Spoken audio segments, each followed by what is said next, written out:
Welcome to எம்லக்ஷ்மி maths. இன்றைக்கி நம்ம பார்க்க போகிறது டிஸ்க்ரீட் மேத்தமெட்டிக்ஸில் லாஜிக் அண்ட் ப்ரூவ்ஸ்ன்ற சாப்டரோடைய இன்ட்ரோடக்ஷன். முதல் லாஜிக்னா என்னென்னு பார்ப்போம். It's a study of formal reasoning and valid arguments use to prove mathematical statement and analyse algorithm. அதாவது லாஜிக்ன்றது என்னது? ரீசனிங், ஃபார்மல் ரீசனிங் வச்சு பார்ப்போம். வேலிட் ஆர்குமெண்ட், இந்த ஆர்குமெண்ட் எதுக்கு யூஸ் பண்ணுறோம்? மேத்தமெட்டிக்கல் ஸ்டேட்மெண்ட்டை ப்ரூவ் பண்ணுறதுக்கும் அல்கோரிதம்ஸ் அனலைஸ் பண்ணுறதுக்கும் யூஸ் பண்ண போகிறோம். இப்போது இந்த லாஜிக்கோட டைப்ஸ் என்ன? Types of logic 3 type of logic இருக்குது. ப்ரொபோசிஷனல் logic or sentential logic, predicate logic, Boolean logic. இந்த வீடியோவில் நம்ம ப்ரொபோஷனல் லாஜிக்கை பற்றி தான் பார்க்க போகிறோம். ப்ரொபோஷனல் லாஜிக் இது டீல்ஸ் வித் ப்ரொபோசிஷன்ஸ். அப்போ ப்ரொபோசிஷன்ஸ்னால் என்ன? It is a declarative statement that is either true or false but not both. அதாவது ப்ரொபோஷன்றது ஒரு ஸ்டேட்மெண்ட்டுமா. என்ன ஸ்டேட்மெண்ட்டு? Declaration statement. அது ட்ரூவாக இருக்கலாம், இல்லை ஃபால்ஸாக இருக்கலாம், ஆனால் ரெண்டுமா இருக்கக்கூடாது. எக்ஸாம்பிள் பாருங்கள், Delhi is the capital of India. இது ஆக்சுவலாக ட்ரூ. 1 + 1 = 2, இதுவும் ட்ரூ. 3 + 3 = 5. இந்த ஸ்டேட்மெண்ட் ஃபால்ஸ், பட் இதுவும் ப்ரொபோசிஷன் தான். அதாவது ஜஸ்ட் ஒரு ஸ்டேட்மெண்ட் இருந்தால் அது ப்ரொபோசிஷன். புரியுதாம்மா? ஆனால் அந்த ஸ்டேட்மெண்ட் எப்படி இருக்கக்கூடாது? எக்ஸ்க்ளமேட்ரி இன்ட்ராகேட்டிவ் சென்டென்ஸாக இருக்கக்கூடாது, அது ஸ்டேட்மெண்ட்டாக இருக்கக்கூடாது. ப்ரொபோசிஷன்ஸாக இருக்கணும்னா எக்ஸ்க்ளமேட்டிவ் இன்ட்ராகேட்டிவ் சென்டென்ஸாக இருக்கக்கூடாது. Example, open the door. Open the டோர்ன்றது என்னம்மா? It is a order or command. So அந்த மாதிரி இருக்கக்கூடாது. இது ஒரு ஸ்டேட்மெண்ட்டாக இருக்கணும், ஒரு கமாண்டாவோ வேர் ஆர் யூ கோயிங் ஒரு இன்ட்ராகேட்டிவாகலாம் இருக்கக்கூடாது. ஸோ இந்த ப்ரொபோஷனல் லாஜிக் இது டிவைடட் இன்டு 2. என்னது? Atomic proportion. அட்டாமிக் ப்ரொபோஷன்ஸ்னால் என்னென்னா, சிங்கிள் ஸ்டேட்மெண்ட் மட்டும் சேர்ந்துருந்தா, சிங்கிள் ப்ரொபோஷன்ஸ் இருந்தால் அதுக்கு பேர் அட்டாமிக் ப்ரொபோசிஷன்ஸ். அடுத்து காம்பவுண்ட் ப்ரொபோசிஷன்ஸ். இந்த சிங்கிள் அட்டாமிக் ப்ரொபோஷன்ஸ் இருக்கு இல்லையா, இதை கனெக்ட் பண்ணால் காம்பவுண்ட் ப்ரொபோஷன்ஸ் வரும். கனெக்ட் பண்ணும்போது நடுவில் ஒரு கனெக்டார் இல்லை லிங்கார் வேணும்ல, அதுக்கு நம்ம என்ன யூஸ் பண்ணுவோம்?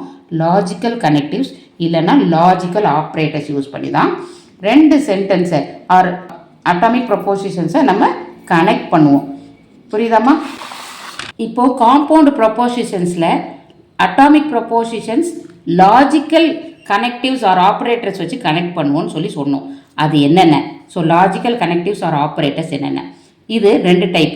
ஒன்று unitary operator or unary operator, இன்னொன்று பைனரி ஆப்ரேட்டர். யூனரி ஆப்ரேட்டர் ஒன்று தான், நெகேஷன். பைனரி ஆப்ரேட்டர்ஸில் conjunction, disjunction, exclusive or, conditional statement, biconditional statement, இந்த 5 இருக்குது. இப்போ இந்த 6 தான் நம்ம பார்க்க போகிறோம். புரியுதாம்மா? First one negation. நெகேஷனோட சிம்பிள் ஒன்று இப்படி போடலாம், இல்லை இந்த அப்ராக்சிமேட் சிம்பிள் மாதிரியும் போடலாம்.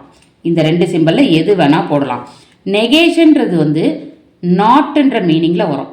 எக்ஸாம்பிள் பாருங்கள், இப்போ sentence P, Ram is hard working. அப்போ நெகேஷன் ஆஃப் பி என்னன்னா, Ram is not hard working. அதாவது ஒரு நாட்ன்ற வேர்டை உள்ளே இன்ட்ரடியூஸ் பண்ணோம். இதோடைய ட்ரூத் டேபிள் பார்ப்போமா? இது பி, இது நெகேஷன் பி. ட்ரூ ஃபால்ஸ், இதோடைய ஆப்போசிட் இங்கே இருக்கும். இட் இஸ் நாட் ட்ரூனா ஃபால்ஸு, நாட் ஃபால்ஸ்னா ட்ரூ. அவ்வளோதாம்மா நெகேஷனை பற்றி. அடுத்து பைனரி ஆப்ரேட்டர் கன்ஜங்ஷன். கன்ஜங்ஷன்றது என்னன்றது பார்ப்போம். இப்போ இங்கே பாருங்க, கன்ஜங்ஷன் இதோட சிம்பிள் இந்த அப்வர்ட் ஆரோ. இதை கேப்னு சொல்லிக்கலாம். இது ஆண்டுன்ற மீனிங்கில் வரும், பி அண்ட் கியூ. ஸோ இந்த ட்ரூத் டேபிள், அதாவது P conjunction Q or P cap கியூன்னு வச்சுக்கோங்க. இது எப்போ ட்ரூன்னு வரும்னா, when both P and Q are true.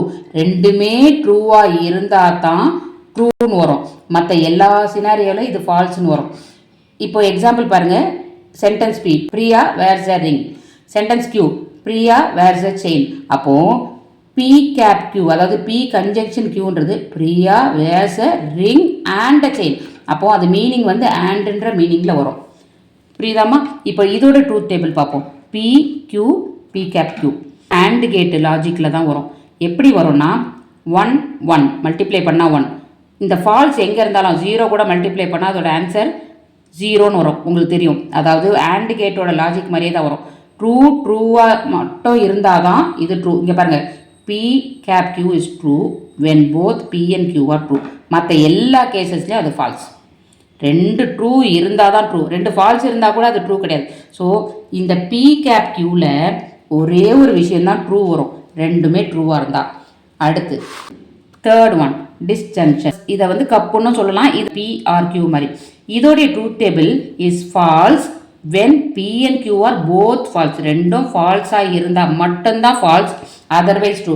இப்போ போன கேஸில் ரெண்டும் ட்ரூவாக இருந்தால் ட்ரூ, மீதி எல்லாம் ஃபால்ஸ். இங்கே ரெண்டும் ஃபால்ஸாக இருந்தால் மட்டும் ஃபால்ஸ், மீதி எல்லாமே ட்ரூன்னு வரும். எக்ஸாம்பிள் பாருங்கள், பி 7 + 9 = 16. இது ட்ரூவான ஸ்டேட்மெண்ட். கரெக்டாக 7 9 ஆட் பண்ணால் 16 தான் வரும். கியூ பாருங்கள் 6 < 4. இது ஆக்சுவலாக தப்பான ஸ்டேட்மெண்ட், பட் இதுவும் ப்ரப்போசிஷன் தான். ஏன்னா ஒரு ஸ்டேட்மெண்ட் ஃபால்ஸாக இருந்தாலும் ட்ரூவாக இருந்தாலும் அது ப்ரப்போஷன்.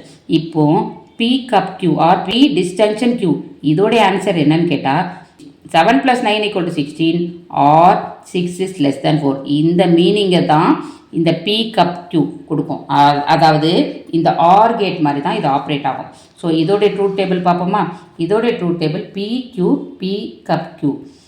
இங்கே என்ன சொல்லியிருக்கோம்? ஃபால்ஸ்னால் மட்டும்தான், ரெண்டும் ஃபால்ஸ்னால் ஃபால்ஸ், ரெண்டும் ஃபால்ஸ்னால் ஃபால்ஸ், மற்ற எல்லா நேரமும் ட்ரூ. இது ஏற்கனவே சொல்லியிருக்கோம் ஆர் கேட் மாதிரி. ஆர்ன்றது என்னது? ஆட் மாதிரி வரும். 1 1 வந்தால் 1 வரும், 1 0 வந்தால் 1 வரும், 0 1 வந்தால் 1 வரும், ரெண்டும் 0 இருந்தால் தான் 0 வரும். இது எந்த கேட்டுக்கு? ஆர் கேட்டுக்கு. ஸோ இது அப்படியே நம்மளோட ஆர் கேட்டு தான் வரும். கன்ஜெக்ஷன் வந்து உங்களோட ஆன்டி கேட் வரும். இப்போ அடுத்து ஃபோர்த் ஒன் எக்ஸ்க்ளூசிவ் ஆர், அதாவது ஆர் கேட்லேயே ஒரு சின்ன வேரியேஷன். இதோட சிம்பிள் பாருங்க, சர்க்கிள்குள்ள ஒரு பாசிட்டிவ் சைன். இதோட ட்ரூத் டேபிள் வந்து it's true when exactly one of P and Q is true and otherwise false. ஏதாவது ஒரே ஒரு விஷயம் ட்ரூ இருக்கணும். பிக்யூவில் ஏதாவது ஒன்றில் ட்ரூ இருந்தால் ட்ரூ, இல்லைனா ஃபால்ஸ். இப்போ எக்ஸாம்பிள் பாருங்கள், P you can have tea, Q you can have coffee. ஆனால் எக்ஸ்க்ளூசிவ் ஆர் எப்படி வரும்? You can have tea or coffee. ஆனால் ரெண்டையும் சேர்த்து சாப்பிட முடியாது. டீ காஃபி ரெண்டும் கிடையாது. ஒன்று நீங்கள் டீ குடிக்கலாம், இல்லை நீங்கள் காஃபி குடிக்கலாம். ஏதாவது ஒன்று தான் ட்ரூ ஆகும், இன்னொன்று ஃபால்ஸ் ஆகும். அப்படி இருந்ததுன்னா அது எக்ஸ்க்ளூசிவ் ஆர். டீ குடித்தா காஃபி குடிக்க மாட்டோம், காஃபி குடித்தா டீ குடிக்க மாட்டோம். ஸோ இது எக்ஸ்க்ளூசிவ் ஆர். இதோடைய ட்ரூத் டேபிள் பாருங்கள், P Q and exclusive to P exclusive Q. இப்போது இதுக்கு என்ன சொல்லியிருக்கேன்? ஏதாவது ஒன்று மட்டும் ட்ரூவாக இருந்தால் அதோடைய ஆன்சர் ட்ரூ. இங்கே பாருங்கள், இதில் ஒரே ஒரு ட்ரூ இருக்குது, இதில் ஒரே ஒரு ட்ரூ இருக்குது, அதோட ஆன்சர் ட்ரூ. ரெண்டும் ட்ரூ, ரெண்டுமே குடிக்க முடியாது, காஃபியும் குடிக்க முடியாது, சேர்த்து டீயும் குடிக்க முடியாது. ஸோ அந்த காம்பினேஷனில் பார்க்கணும். You cannot drink both. ஏதாவது ஒன்று சாய்ஸ் தான் கொடுத்துருக்காங்க. ஸோ மீது எல்லாத்துக்கும் ஃபால்ஸ் வரும். ஏதாவது ஒரே ஒரு டீ இருக்குன்னா அதோடைய ஆன்சர் ட்ரூன்னு வரும்.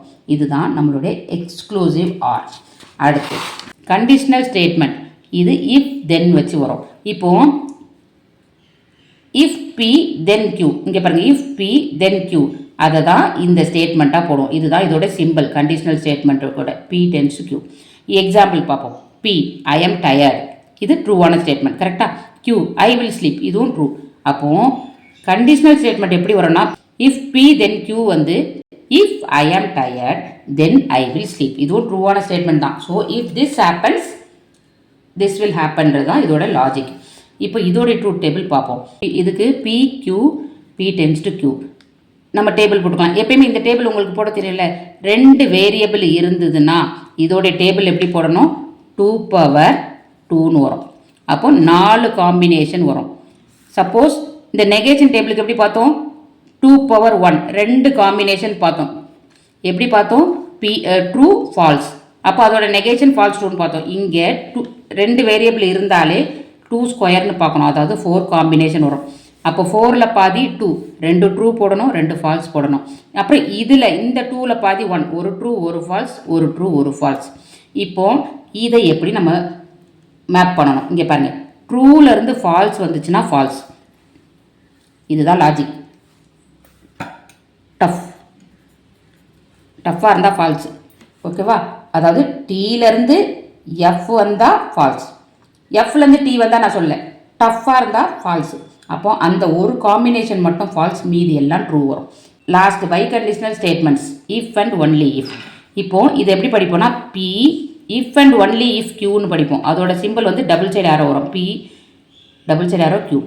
இப்போ இதோடைய ட்ரூத் டேபிள் எப்போ ட்ரூனா only both P and Q have the same truth value. அதாவது இது ட்ரூனா இது ட்ரூ இருக்கணும், இது ஃபால்ஸாக இருந்தால் இது ஃபால்ஸ் இருக்கணும். அப்போ தான் இதோட ஆன்சர் ட்ரூ வரும், இல்லைன்னா ஃபால்ஸ்னு வரும்.